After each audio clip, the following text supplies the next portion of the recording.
Namato Ratana Tayasa. May I pay homage to Triple Gem, the Buddha, Dhamma, and the Sangha. And my respect goes to my parents and my teachers. Hello, good evening. So today is Tuesday, the 11th of August 2020. This is Ajahn Sujan from Varapunya Meditation Center, Aberdeen in Scotland. And thank you everyone for listening this online Facebook Dhamma talk. Hi Margaret, Karina, Manish and everyone. First of all, accept my apologies for yesterday's unable to broadcast due to the internet problem. And I wasn't able to go on live for some times. By the time when I was able to go online, it was around 5:45. So and then 5:45, and so I thought that okay, better to cancel. So it's uncertain. In the meanwhile, yesterday we had a cat visit inside the shrine room, and it was just a meow meow, crying inside under the Buddha's altar. It was quite fun. Right. I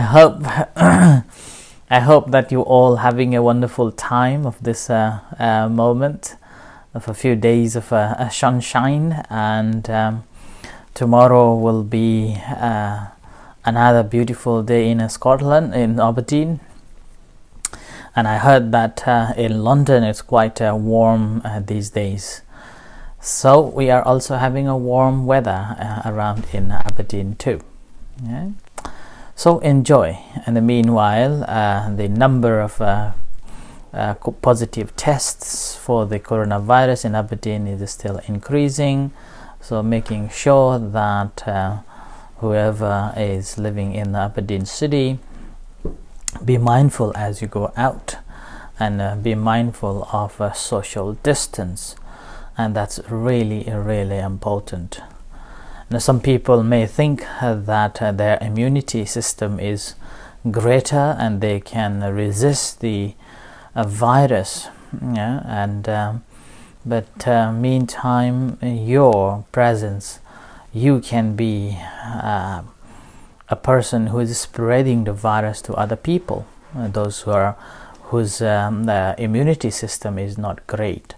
So it's really important to be mindful of that, and this is in a way as a practice of a compassion, kindness and compassion as well. And this is the part of today's our ongoing talk related to that. So far I've been talking on the second factors of Eightfold Noble Path, and that is the right thought. And here obviously we have to have a right thought in this pandemic and critical time.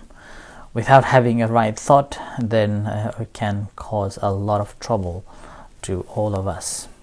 And I believe that the story is going around, and simply because a person who had tested for the positive was not concerned about the safety of others, and he just simply went on one after another pubs, and which has created this another lockdown in the city. So in a way, some people say it's not responsible of their own action, and sometimes it's cruel as well. But anyway, this is how it went, and it's already too late to undo. All what we can do at the moment is try to keep a social distance and be mindful as you go in and out in different places. So right thought, that's why it's based on a right understanding that we have. So we need a right attitude towards these stories and news, and only then we can have a right thought. In a right thought, called Samma Sankappa, we have discussed on letting go, which is the first one, because of the greed and wanting and desire. We are always having this possessiveness mindset and unable to let go. So the practice of letting go helps us to develop more freedom. And the second practice, second thought, right thought, is non-ill will, and basically the practice of a metta, the loving kindness. And the practice of a loving kindness, again, we have to develop from ourselves before we are sharing loving kindness or having a goodwill thoughts or goodwill, benevolence, and these are, again, we have to develop from ourselves. Only then we do it to others. The last one in that, the right thought, is known as avihingsa, Pali word avihingsa, and in English translation is non-cruelty or non-violence. And now, when we talk about the non-violence, we all know that we all love the practice of a non-violence, and this non-violence has been a key point of the Buddha's teachings. We should practice that non-violence. And when we talk about the non-violence, it is basically the practice of a compassion. So having a compassionate heart is the theme of this non-violence. So avihingsa, hingsa means the killing or cruelty. And in a Western world, when we read the history or watch the movies, we can see that it involves a lot of hingsa, or the killings, and it relates to a lot of wars and a lot of conflicts after conflict. And it wasn't just in the past, but even now, nature of a conflict has changed, but the conflicts still remain the same in different forms, and I would say even a greater scale than in the past. So the practice of compassion is needed in a very moment when we generate this compassionate heart. Then basically what happens is that we will not be happy, or we will not be entertaining or enjoying seeing others in difficult time or difficult position or going through the suffering. And again, and this is the theme of our the center's motto, that helping hands, healing hearts, and this is how we should be developing.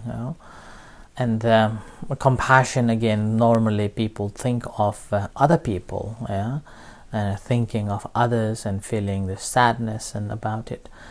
I remember a few years ago, one of the ladies, she is so kind and so compassionate to other people. Whenever she sees someone hurt, or whenever she sees someone is in trouble and in pain, that really hurts her, and even they're crying and feeling deeply sad to that person or that pain. But again, with that causes herself in deep pain and deep suffering. And this kind of compassion, Buddha, according to Buddhism, is not the true compassion. True compassion will not make ourselves in trouble. We have a compassion which should go with the wisdom. It's like I think I have given an example of going to save drowning people, and I remember a few years ago there was a big news that two community polices didn't jump into the canal where a person was drowning. and there was a debate going on that why these two community police didn't jump and help and let this boy died because of the drowning in the water. And little did the newspaper know, or the other people knew about it, but just went on a debate that these two community polices, they didn't know how to save in such a difficult drowning time, and they were not trained for that, and as a result they simply watched rather than went on help. Doesn't mean that they didn't call the 999 to get some help, but by the time when help arrived, the teenager died. So in this way you have to be mindful of that. Okay, do not put yourself in danger to save someone else, is the compassionate. Again, most of the time it's easy to think of compassion towards others and think of others all the time, but true compassion actually begins from ourselves, like the practice of a loving kindness.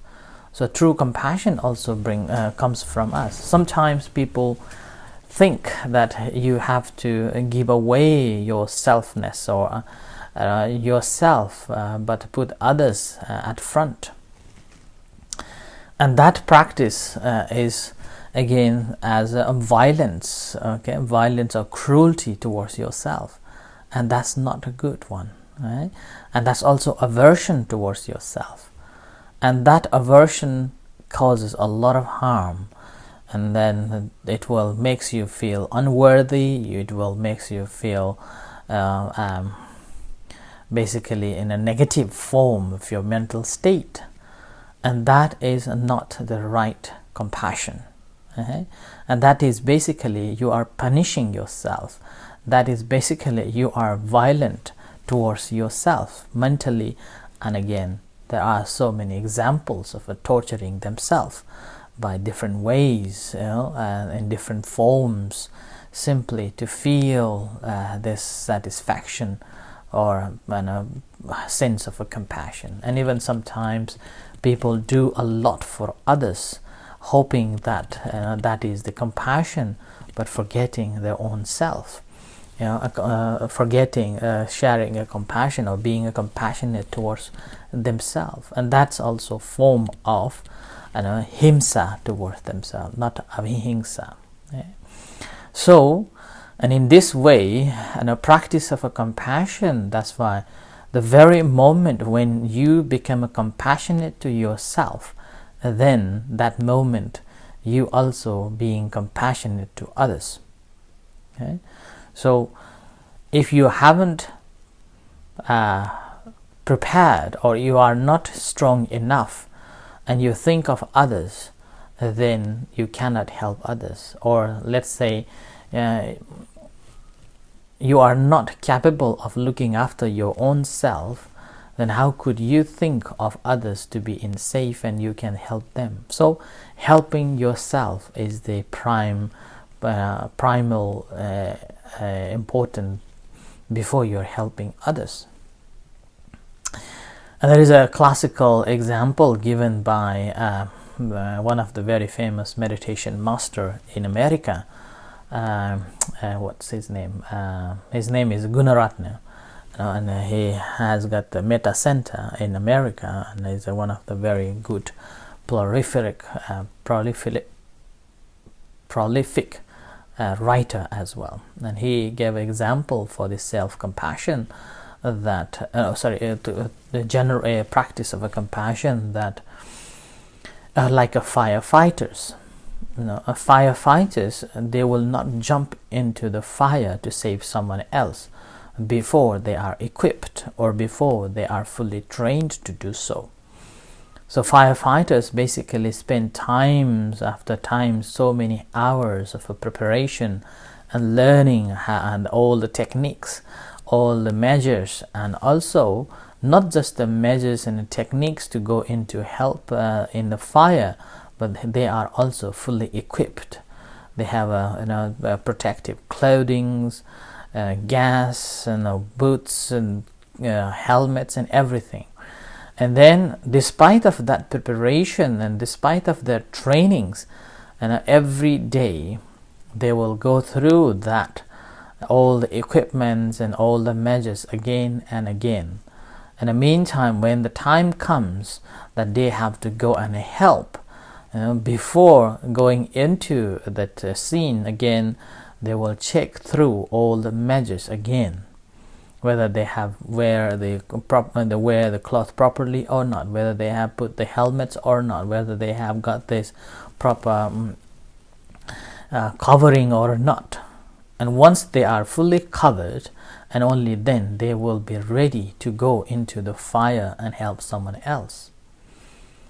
So this is how we should be prepared for ourselves, getting ready for ourselves before we are getting into thinking of a help someone else who is in the fire. Okay? So, and this is the level of a practice that we should be mindful of before we are thinking of this helping others. And that's basically the very moment when we have this understanding. What happens is that there will be understanding that if something happens to me, it hurts me. If something happens to me, it makes me unhappy, it makes me suffer, it makes me stress, anxiety, trouble, unhappiness, sadness, and these negativities, we have experienced it. And once we become mindful of that, what happens is that we channel that sense of negativities towards other people, other beings, because we have experienced it, because we have understood it. And self-understanding, and because of the self-compassion that we are giving, and we have understood it so well, and with that we are simply channeling it to the other people, other beings, that they also feel such things, they also experience such things. So with that with that in our minds, what happens is the cruelty will not be there towards anybody else. There will be a mere acceptance and their pains and their sufferings, and we put ourselves there to help, if any possible help. And if we look at the counseling practices, or there are so many counselors, they join the counselings simply hoping to help others. In fact, they need help for themselves, and I am pretty sure that 90% out of 100 the counselors, they join the counseling simply because they see that they need a counseling. And when they join the counseling, and I have seen that even the teachers and lecturers said that most of the students in the counseling course come hoping to help others. In fact, they need help for themselves. So that's why in the practice of a counseling, first practice is counseling yourself.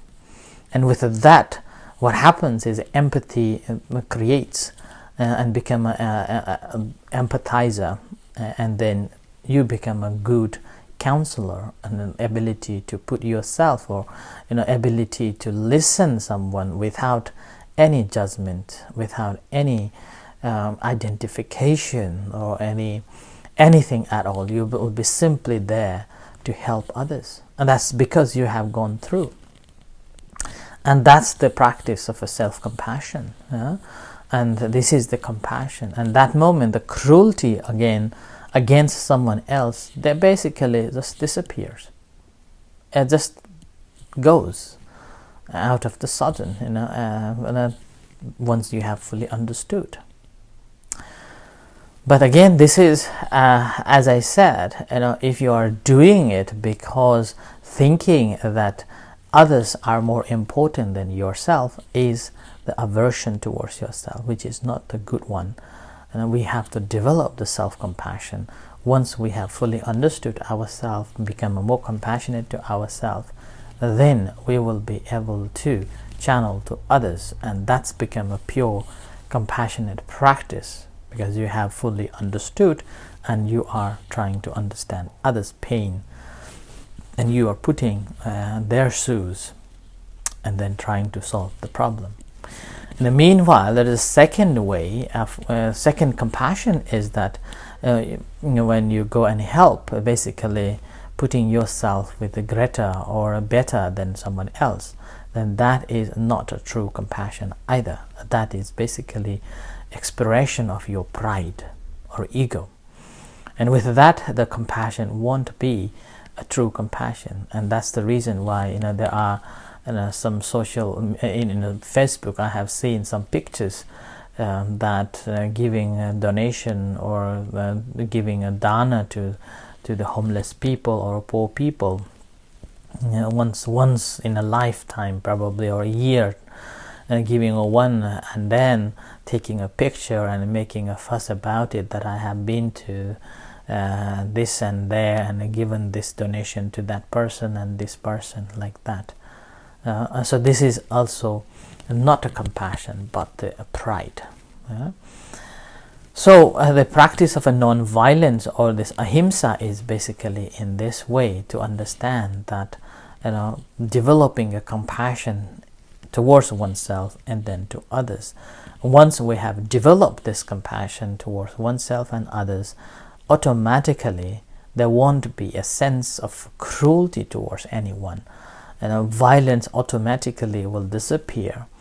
And the violence, obviously, there, simply we do not understand ourselves, and we do not see the pains and the suffering that we experience when someone hits you, or when someone against with you, or when someone give you a trouble.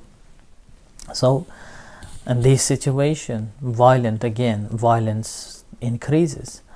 And here, once we have understood ourselves, then basically seeing the nature of a karma and effect, we will be not engaging in the violent or cruel actions at all. And that's how we will have this generated the right thought of non-cruelty or compassion, compassionate heart.